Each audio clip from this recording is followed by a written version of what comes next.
lendo o capítulo, o canto 1, a criação, capítulo 13, Dhritarashtra abandona o lar. E a gente vai ler esse verso aqui. O Ahastani sahastanan, apadani chatuspadan, pauguni tatra mahatan, jivodivasya jivanam. Vamos ler os sinônimos juntos aqui. Ahastani. Ahastani. Ahastani. Aqueles que são desprovidos de mãos. Aqueles que são desprovidos de mãos. Sahastanam.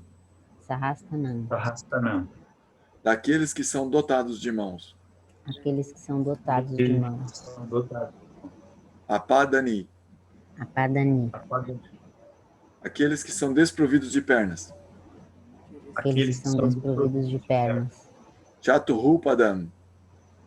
Chaturrupadam. Daqueles que têm 4 pernas. Aqueles que têm 4 pernas. Alguni.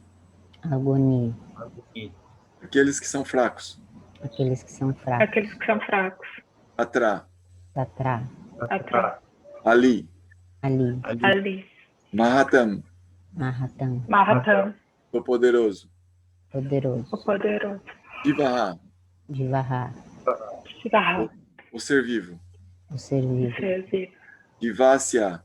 Vivasya. Shivácia. Do ser vivo. Ser vivo. Ser vivo. Divanam. Divanam. Divanam. Subsistência. Subsistência. Subsistência. Esse verso é muito famoso. Ele explica como que o mundo material ele funciona.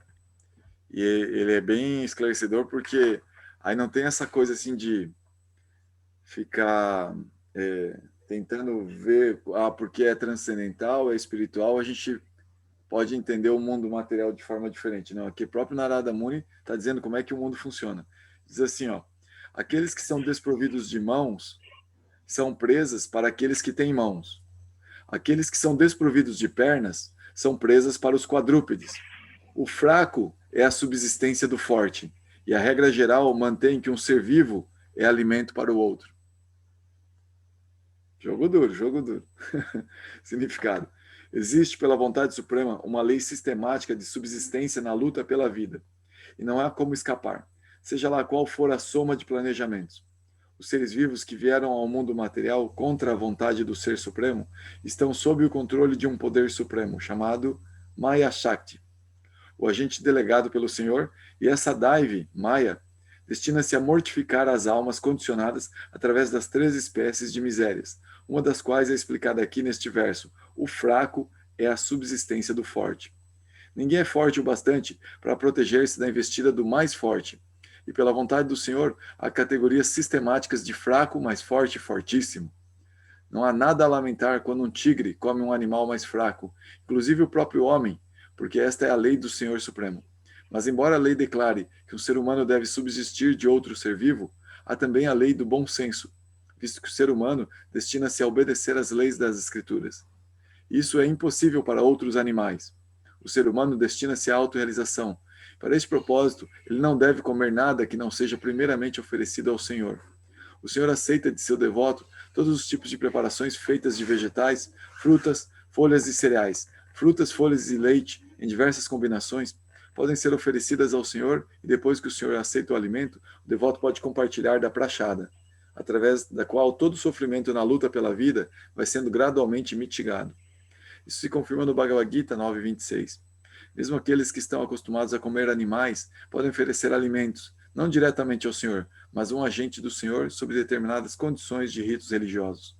Os preceitos das Escrituras destinam-se não a encorajar os comedores de animais, mas a restringi-los através de princípios regulados. Cada ser vivo é fonte de subsistência para outros seres vivos, mais fortes. Ninguém deve estar muito ansioso por sua subsistência em nenhuma circunstância, porque há seres vivos em toda parte, e nenhum ser vivo morre à míngua em lugar algum por falta de comida. Maharaj Yudhishthira é aconselhado por Narada a não se preocupar com o sofrimento de seus tios por falta de alimento, pois eles podiam viver dos vegetais acessíveis nas selvas como prachada do Senhor Supremo, e assim realizar o caminho da salvação. A exploração do ser vivo mais fraco pelo mais forte é a lei natural da existência. Há sempre uma tentativa para devorar o mais fraco em diferentes reinos dos seres vivos. Não há possibilidade de impedir essa tendência por meios artificiais, sob condições materiais. Isso só pode ser impedido despertando o senso espiritual do ser humano, pela prática de regulações espirituais. Os princípios regulativos espirituais, contudo, não permitem ao ser humano, por um lado, abater os animais mais fracos e, por outro lado, ensinar aos outros a coexistência pacífica. Se o ser humano não permite aos animais a coexistência pacífica, como pode ele esperar coexistência pacífica na sociedade humana? Os líderes cegos devem, portanto, entender o Ser Supremo e, então, tentar implantar o reino de Deus. O reino de Deus, ou Rama Raja, é impossível sem o despertar da consciência de Deus na mente da massa de pessoas do mundo. Esse verso Silasila Maharaj fala bastante desse verso. Ele tem um capítulo do Ciência Confidencial do Bhakti Yoga, em que ele começa o capítulo falando esse verso do Bhagavata. E ele explica, né, que ele fala com outras palavras essa mensagem de Srila Prabhupada. Ele fala que a gente tá num domínio da exploração. Esse mundo, ele naturalmente funciona através da exploração. Na dimensão humana, o ser humano se dá conta que funciona assim e, devido à frustração, ele pode renunciar. E aí ele adota a plataforma da renunciação, do não quero fazer parte mais desse karma, e vai começando a se anular seus desejos, seus sentimentos, até mesmo seus pensamentos, para zerar seu karma e parar de interagir com esse mundo de exploração. Então ele vai minimizando sua interação com o mundo até que chega no ponto de mínimo e totalmente desapegado, sem, assim, eliminando totalmente seu ego. Então essa é uma tendência quando as pessoas percebem isso, que de certa forma é óbvio, mas também as escrituras estão dizendo aqui, né? E às vezes a gente tenta ver, não, mas o mundo é bom, o mundo é cor-de-rosa e tal, né? Mas é uma grande máquina onde o maior sobrevive do menor. É assim de natural, né? E aí Silasila Maharaj, ele vai explicando que, devido à lei do karma, uma alma, ela consegue postos mais elevados, onde ela, de alguma forma, vai sobrevivendo dos seres menos evoluídos. E aí ela explora esses seres e acaba caindo, porque ela contrai dívidas com todos esses seres. Então o karma dela se torna pesado e ela cai em plataformas bem baixas. Ela vai pagando karma, vai em condições onde ela é fraca e é explorada por todos os outros seres vivos. E ela vai pagando essas dívidas e vai subindo de novo. Ela sobe, chega a plataformas bem elevadas de novo. E daí, devido à exploração, ela começa a usar aí essa força que ela adquire, ela desce de novo. E assim ela vai subindo e descendo na lei do karma, no samsara. Então, só deixa eu abrir aqui para cá. Ele explica nesse livro que, ao perceber esse ciclo sem fim, né, de subidas e descidas, que é o samsara, a pessoa, ela desanima e passa a achar que a solução é a renúncia. Então, muitos de nós achamos que o mundo não funciona bem e começamos a buscar caminhos para solucionar isso. E um dos processos é justamente a renúncia, né? Internamente a gente renunciar, agir na renúncia, onde a gente não faz parte mais disso. A gente para de agir nesse mundo de exploração e tenta sair do mundo. Por isso, muita gente é atraída pela questão da transcendência, no sentido de sair desse mundo de exploração, não fazer parte mais dessa grande máquina, desse grande esquema de exploração uns dos outros. Então, aí nós falamos de duas plataformas de existência. A natural, que é a exploração, que é como o mundo foi desenhado. O mundo foi criado por Deus para um explorar o outro. Assim que foi criado o mundo. Mas aí ele fala que dentro da dimensão humana, o ser vivo, né, a alma, se dá conta desse esquema e quer parar com isso e encontra a renúncia. E aí ele fala assim que existe uma terceira plataforma de existência, que é a dedicação.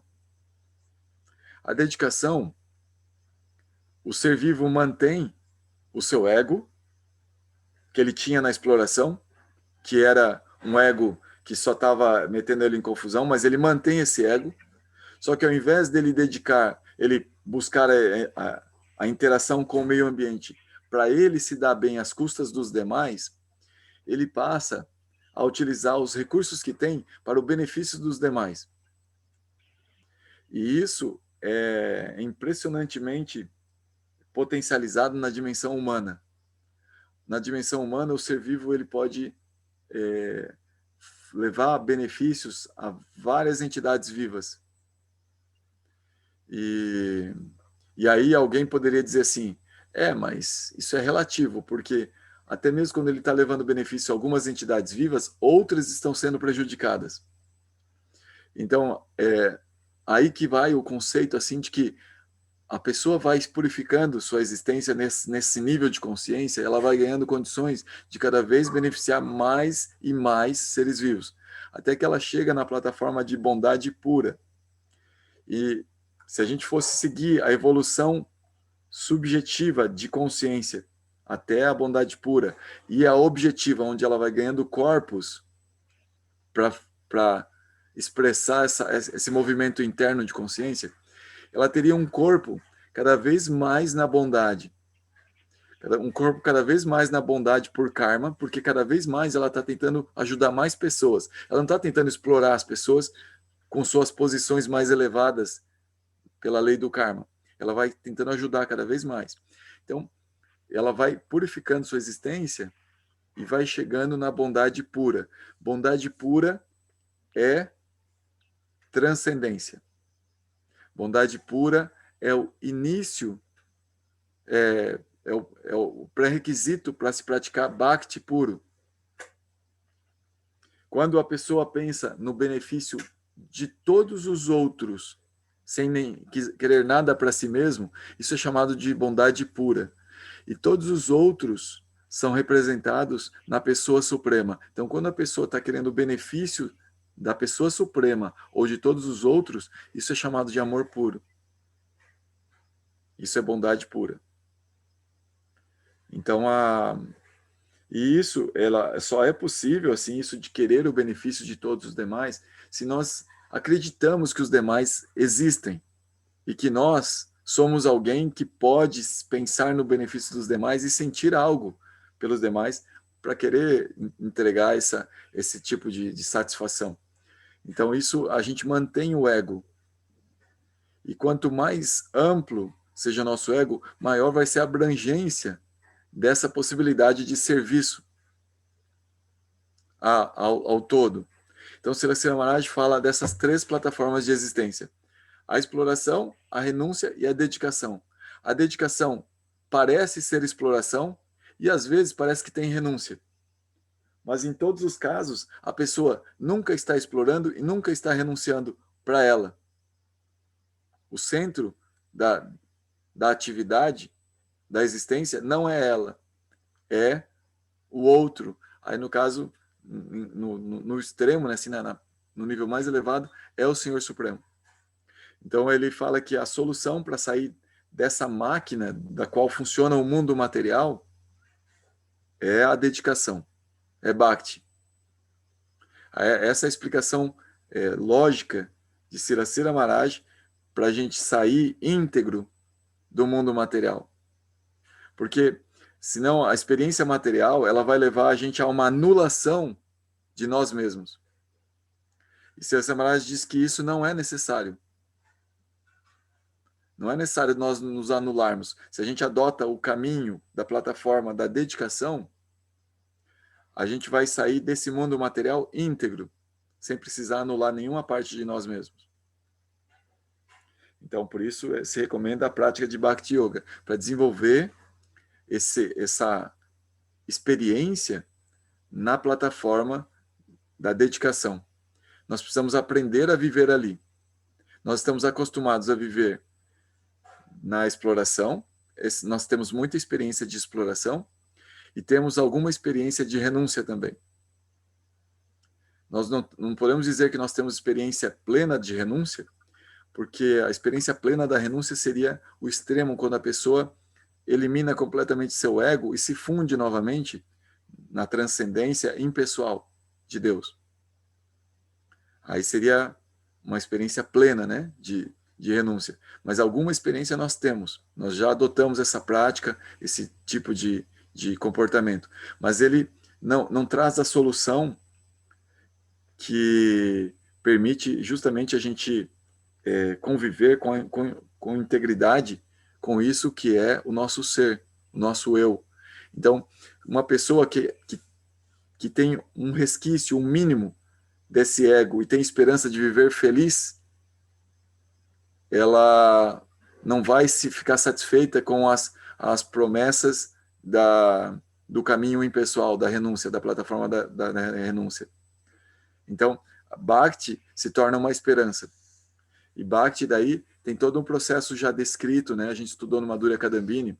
Outro dia o Luciano trouxe, né, aquela foto que a Jorge também tinha trazido uma vez, né, Jorge? Você vê, coincidências não existem, né? Que explicam o processo de Bhakti.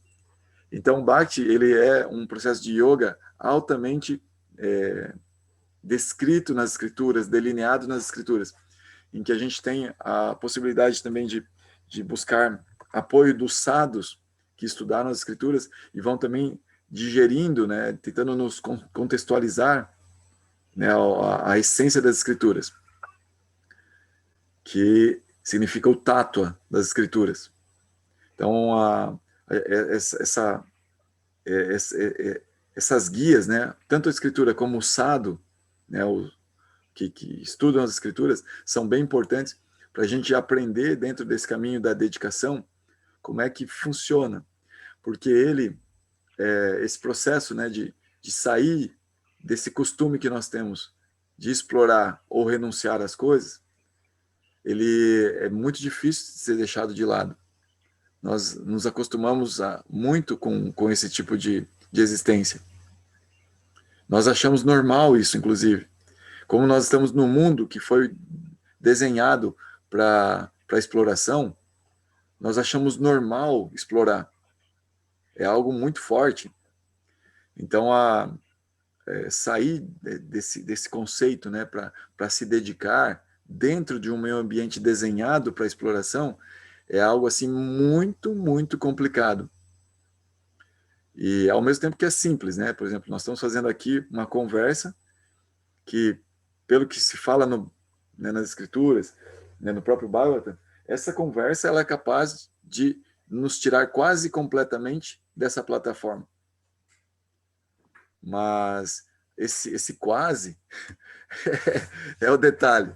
Esse quase é o detalhe que pode levar vidas para a gente sair desse nível, né, de existência da exploração ou da renúncia. Pode levar vidas por causa desse quase. Então, a gente tem que ter uma certa paciência, porque esse quase é muito importante. Esse quase é o nosso livre-arbítrio. Esse quase é o nosso livre-arbítrio e a gente... essa é uma das partes mais importantes da nossa existência. Então, a gente usar essa pequena liberdade que nós temos para escolher nosso próprio destino.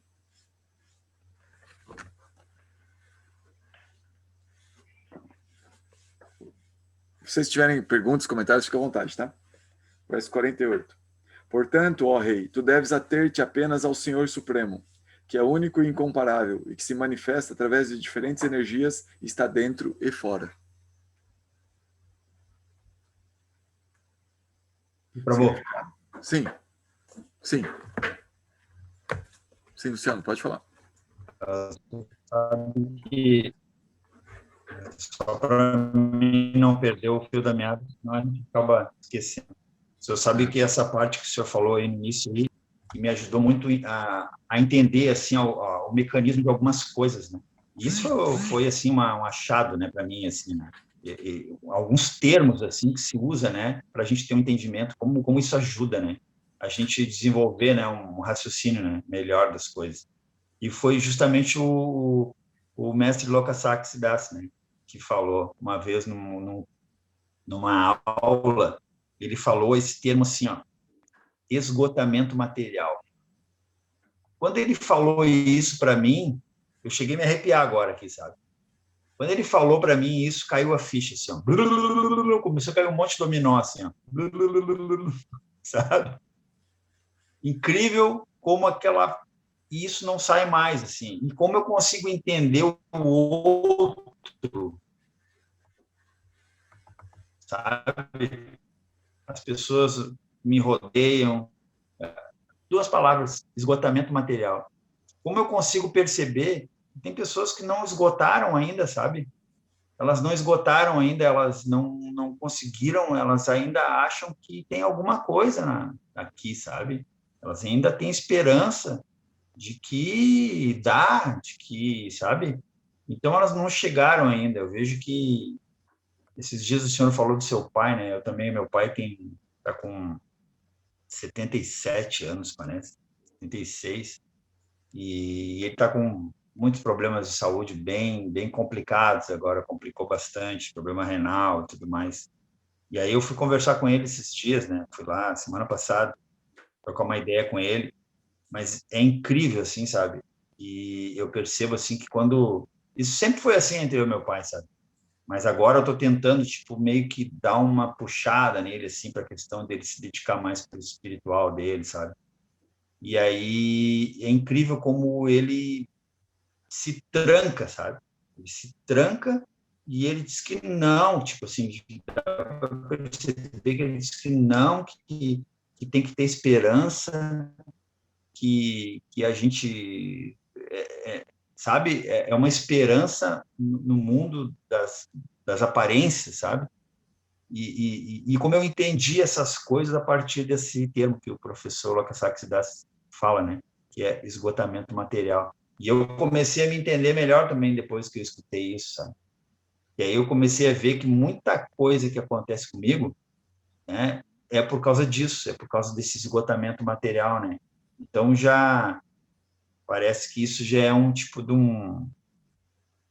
A gente já vem se esgotando há muito tempo, né?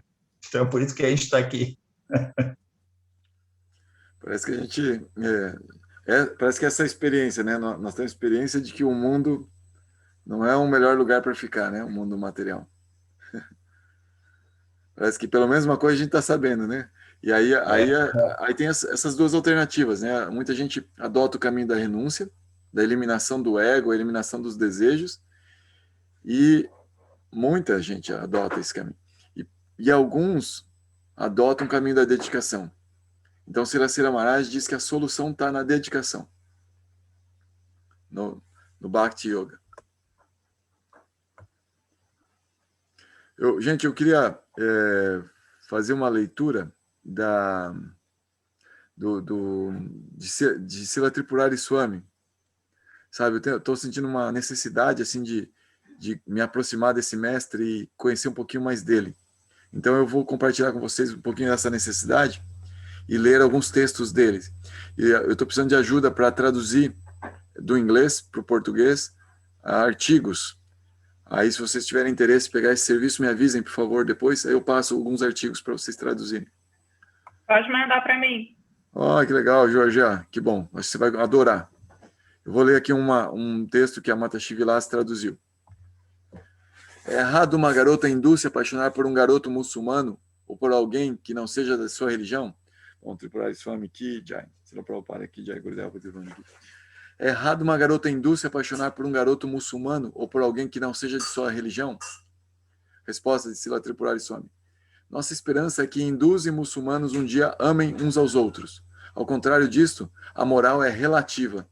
O que é bom é o que nos ajuda a progredir na vida espiritual, e o que é mal é o que nos impede de progredir em nosso caminho espiritual. No centro de ambos, hinduísmo e islamismo, há um terreno comum. Se um casal hindu-muçulmano consegue encontrar esse terreno espiritual em comum e basear nele seu relacionamento, então é possível que possam viver uma vida espiritual juntos. Por outro lado, paixão se passando por amor pode dificultar isso. Aí o estudante pergunta: a fé parece um círculo vicioso. Eles dizem que para orar efetivamente ou receber bênçãos de Deus, primeiro devemos ter fé. Agora, como podemos desenvolver fé em Deus? Devemos orar por ela?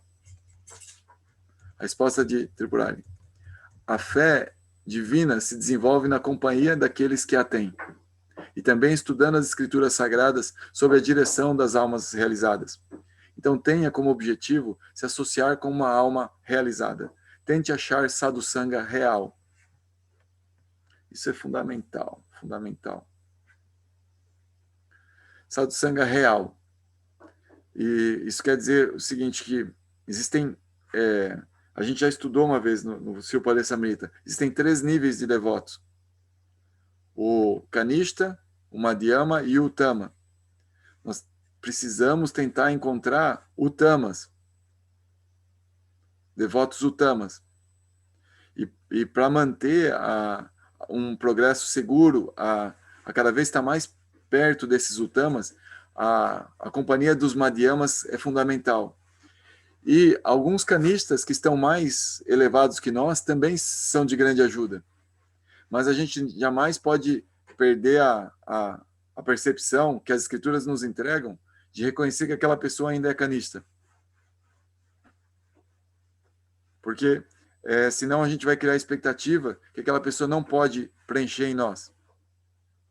E isso pode frustrar muito. Em breve, assim, só dando exemplo, né? Ser canista é ser um devoto materialista, que se identifica muito sua devoção com aspectos formais, aspectos materiais. Aí tem vários níveis de canista, dos mais grosseiros até os mais sutis. Mas a gente tem que se dar conta quando é um canista. Madhyama é quando é um devoto que entende bem a espiritualidade, já entendeu o que significa a transcendência. Ele está já nessa plataforma da transcendência. Ele está situado em Brahman. Então ele respeita a devoção das pessoas além da forma. E o Uttama é aquele que vê a transcendência em tudo. Ele encontra constantemente com a transcendência. Ele está na transcendência. Todas as suas ações são na transcendência. Então, só de olhar para uma pessoa assim, a gente já está vendo a transcendência. A gente já está experimentando a transcendência. Então, uma associação assim é incrível para ajudar a gente a progredir. Então, se Silarupa Goswami recomenda que a gente encontre esse Uttama Bhakta. Esse é o nosso objetivo de vida, encontrar uma pessoa assim. A gente tome associação dos Madhyamas, porque eles estão seguros num caminho, eles estão fazendo práticas seguras e eles podem nos orientar em práticas seguras que vão nos dar cada vez mais progresso e associação com os devotos puros. E, assim, respeitar os canistas.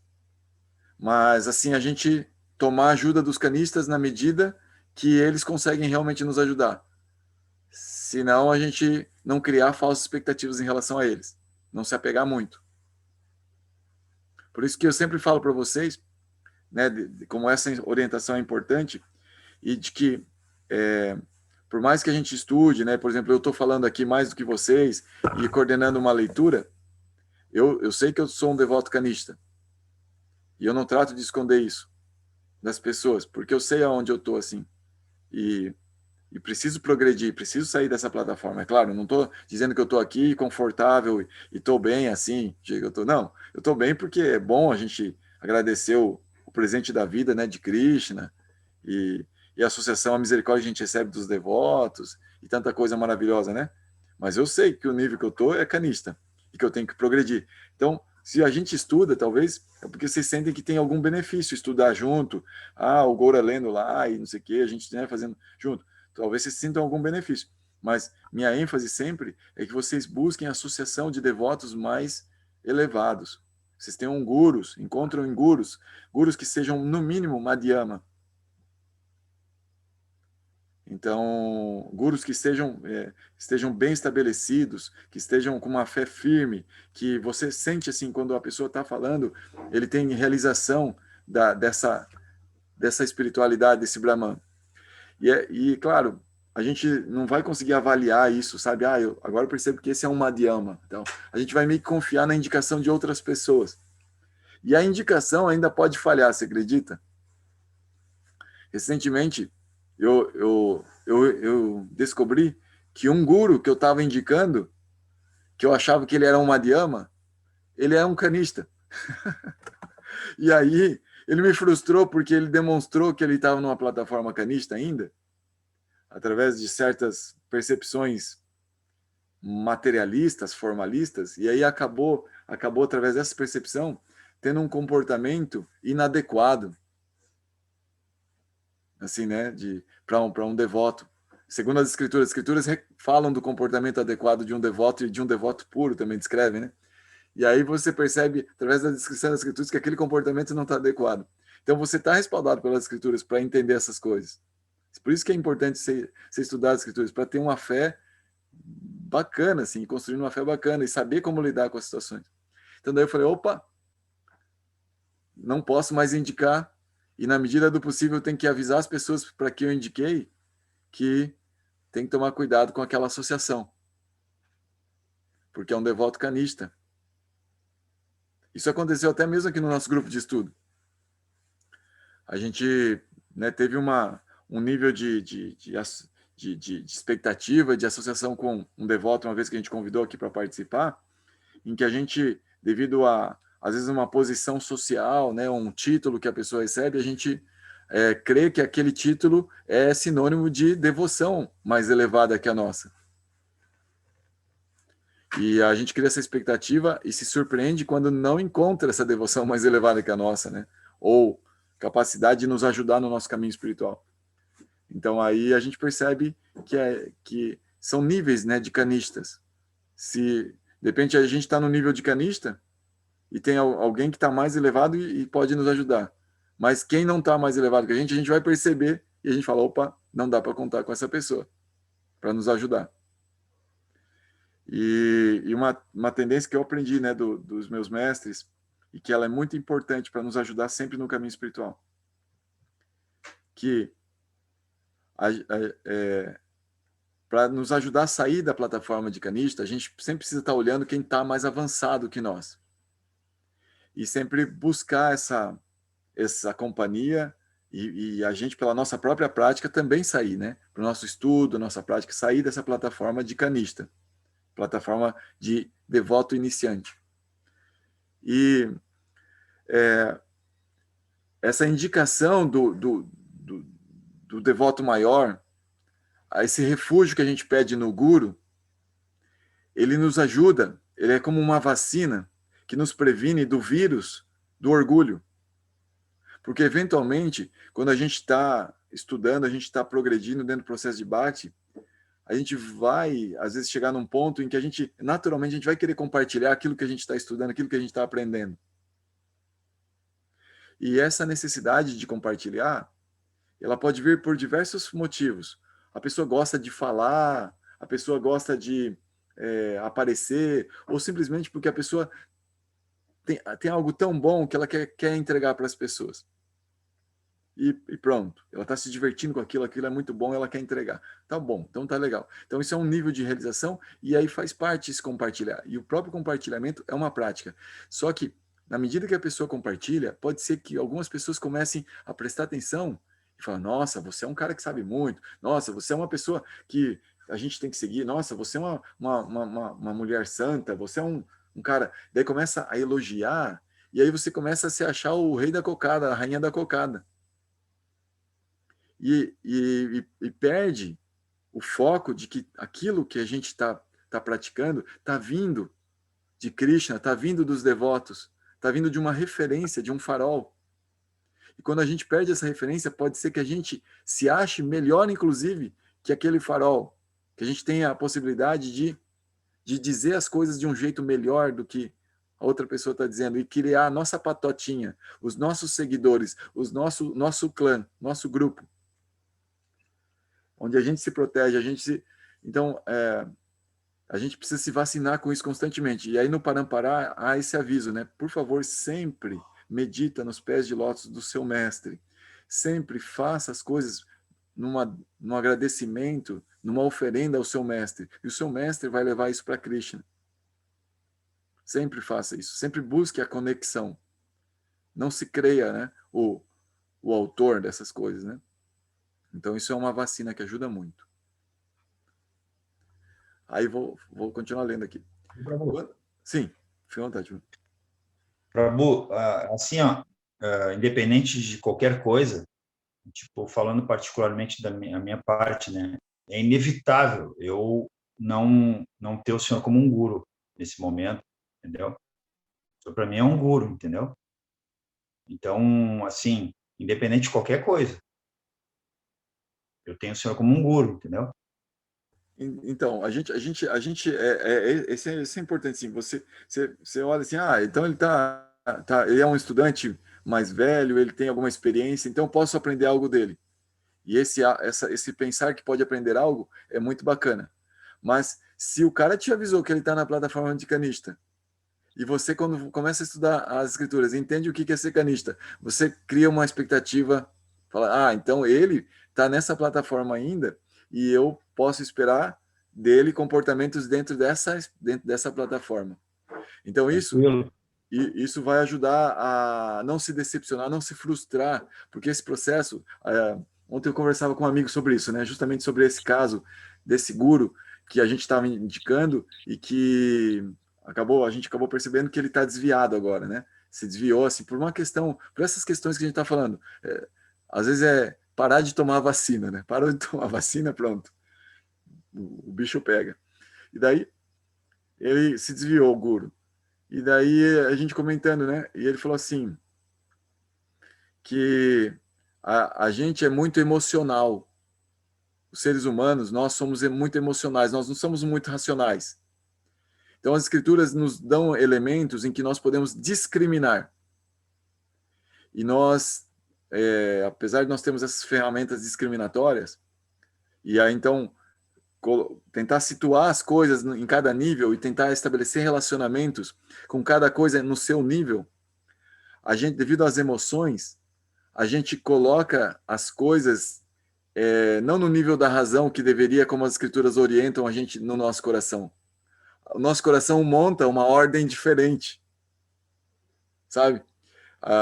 Isso, conforme a gente vai evoluindo no processo espiritual, a gente não é que isso seja errado, isso seja equivocado, isso é até valorizado em Bhakti Yoga, porque a ideia justamente é que em Bhakti a pessoa utilize esse sentimento, essa emoção direcionada ao Senhor Supremo e aos devotos puros, para justamente utilizar essa emoção desse apego, né, à prática espiritual, ao Senhor Supremo, aos devotos puros, para levar esse lado que é tão importante, que são os sentimentos, para o Senhor Supremo e viver nessa plataforma transcendental com essas emoções. Isso é maravilhoso.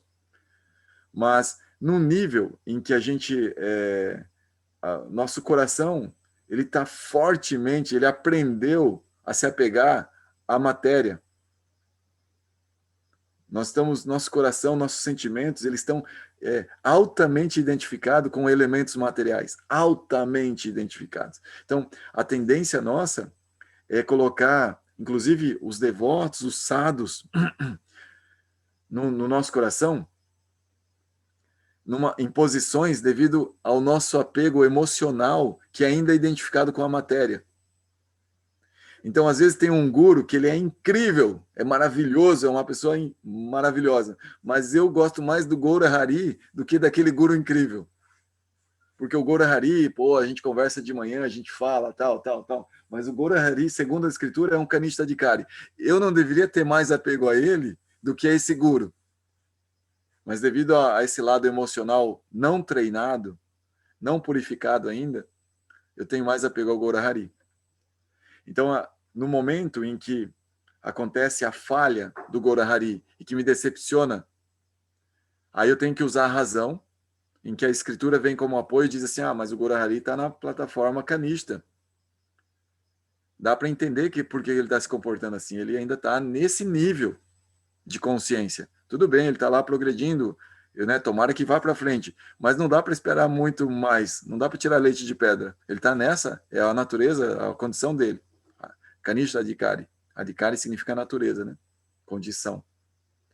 Então, agora, peraí, Gurudeva Tulananda, ele está numa plataforma Madhyama.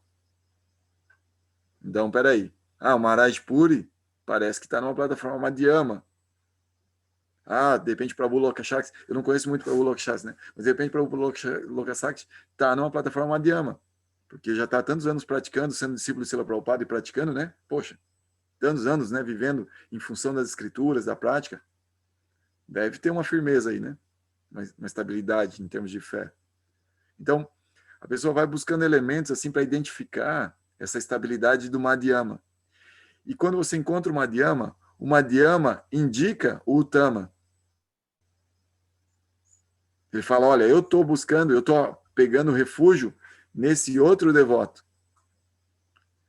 E porque esse outro devoto, ele está me trazendo cada vez mais progresso espiritual. Ou seja, os devotos, eles não estão dizendo assim, eu sou o cara. Eles sempre falam de que tem outro cara, que é o cara, em que eles estão refugiados. Então, quando a gente está nesse processo, a gente não fica perdido, assim, porque a gente sempre olha um, e olha o outro, e olha o outro, e olha o outro, e sempre tem néctar. É tipo isso que nós estamos lendo aqui de Srila Tripurari, né? Vou ler um pouquinho mais para vocês aqui. Olha só que as perguntas que são feitas, né, e a resposta que ele dá. Quando faço minhas orações pela manhã, aparecem pessoas em minha mente e não consigo me concentrar. O que deveria fazer? O melhor que você pode fazer é cantar os nomes de Deus, Krishna. Essa prática é completa em si mesma. Se você a fizer, não faltará nada em sua vida. Outra pergunta. Olha só essa outra pergunta. Tenho certeza de que esta é uma pergunta comum, mas mesmo assim preciso fazê-la. Meu tio, que ainda era novo, acabou de morrer de câncer. Ele era amável, caridoso e uma pessoa que nunca fez mal para ninguém. Antes de contrair o câncer, ele era saudável e cheio de vitalidade. Ele deixou 3 jovens crianças, que não compreendem como foi tirada deles essa grande alma. Como posso explicar a eles que têm perdido sua fé, que Deus trabalha de formas misteriosas e que existe uma razão por trás de tudo o que acontece? A resposta de Tripurari Swami. Quando alguém morre jovem, isso não quer dizer que Deus é cruel, pois ele nos deu a vida para começar. Quando um santo morre jovem, devemos entender que Deus ama tanto ele que não pode mais tolerar sua separação. Se os entes queridos de um santo que partiu realmente o amavam, então eles devem servir a Deus assim como ele o fez, pois não há dúvida de que isso é o que ele iria querer. Além do mais, a razão pela qual ele era tão amado é por causa de seu caráter santo. Outra pergunta. Quais são as crenças hindus a respeito de aborto e genética, células-tronco, etc.? Srila Tripurari Swami responde. De acordo com a escritura hindu, a vida humana começa quando o sêmen masculino fertiliza o óvulo feminino. Karmana daiva netrena jantur dehopapataye striyaha pravista udaram punso retaha kanasrayaha. Srimad Bhagavatam, canto 3, capítulo 31, verso 1. Por arranjo divino e em concordância com a lei do karma, a entidade viva entra no ventre de uma mulher através da partícula de sêmen, que assume um tipo particular de corpo. Assim, não há debate dentro do hinduísmo sobre quando começa a vida. Portanto, o aborto envolve assassinato, o qual, na maioria dos casos, não é aceito. Apesar de que não tenho estudado sobre isso, é provável que o hinduísmo se oponha ao uso de células-tronco, as que, segundo eu entendo, são mais efetivas com células de fetos. Outra pergunta.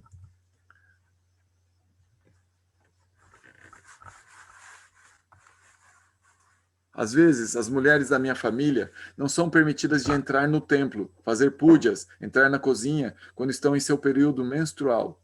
Eu estava na Índia e minha tia falou que ela estava amaldiçoada porque sempre que tinha um festival importante, ela estava em seu período e não podia participar de algumas cerimônias.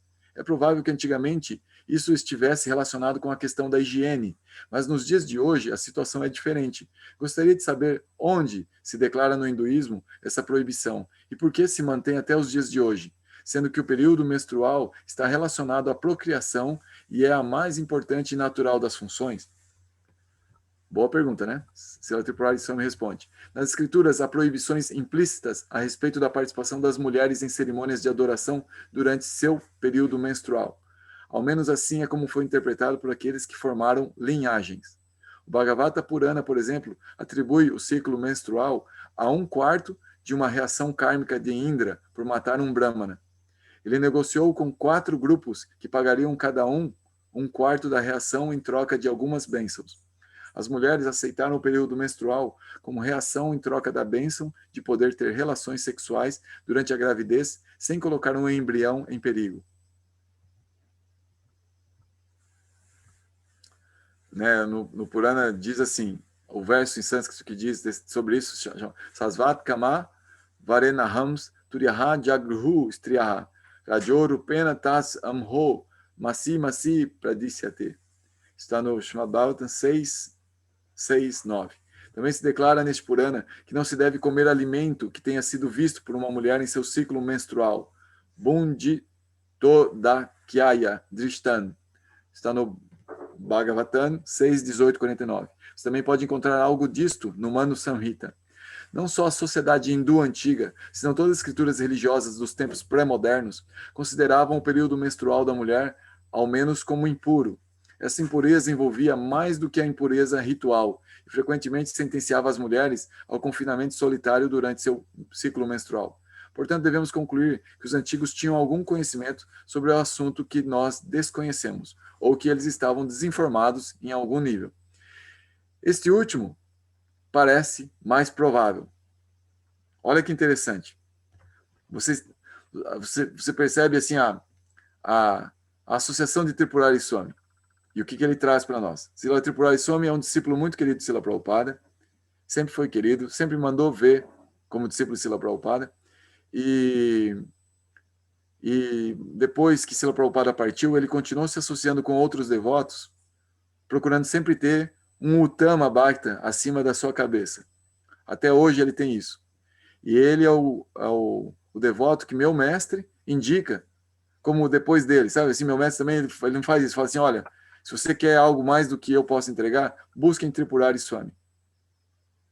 Então, por isso que eu estou estudando, porque às vezes a gente precisa de mais, entendeu? Este último parece ser mais provável. Então, ele diz que ou que eles estavam desinformados em algum nível. Apenas precisamos ler um pouco sobre os variados temores das culturas pré-modernas, sobre este período na vida das mulheres, para ver que seu entendimento envolvia uma considerável superstição. A cultura hindu não é uma exceção. Na verdade, os hindus mais ortodoxos têm mudado seu ponto de vista sobre este assunto, enquanto a grande maioria se apega ao pensamento pré-moderno da pureza ritual.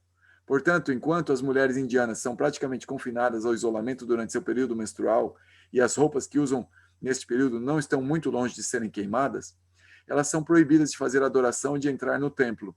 Em minha opinião, essas proibições só desaparecerão com o tempo. Para o hinduísmo, o mais importante parece ser o tema do sangramento, pois ser homens que por alguma doença estejam sangrando também são proibidos de participar de adoração ritualística. De qualquer forma, o ponto é se hoje, com os métodos de higiene atuais, as coisas não mudam. Em minha linhagem, existe já uma diferença de opinião.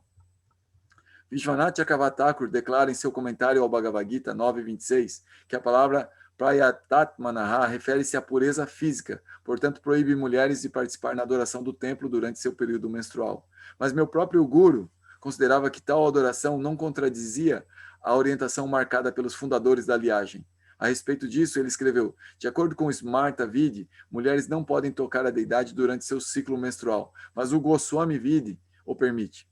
Mas é melhor não fazê-lo. O seva não pode nunca ser detido por nenhuma causa, igualmente para cozinhar. Ou seja, Srila Prabhupada, o mestre de Tripurari Swami, dizia que as mulheres não devem ser impedidas de cozinhar e de adorar ao Senhor Supremo por causa da menstruação, porque o seva, a Krishna, jamais deve parar.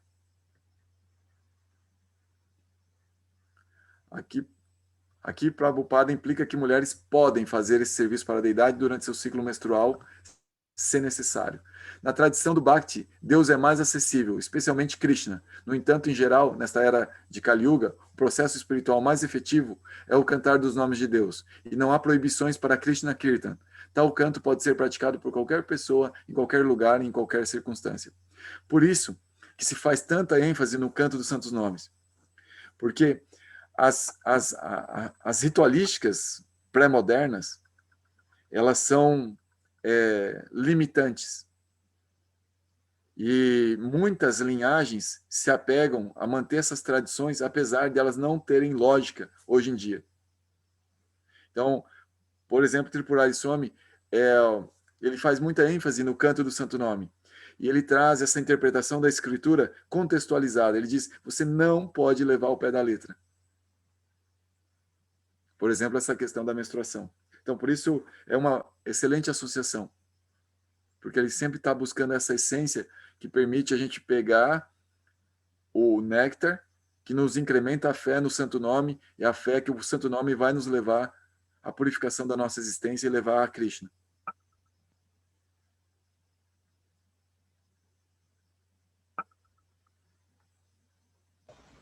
Muito obrigada, Gora, pelos estudos.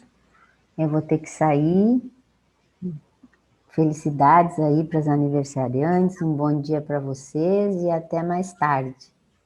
Obrigada, até mais tarde, Neida. Obrigado. Bom domingo. Bom domingo. Bom domingo. Até mais, Prabhu. Tchau. Tchau. Tchau, obrigada. Obrigado. Bom final de semana aí para vocês, Neida. Igualmente. Para a família toda aí. Tchau. Obrigado.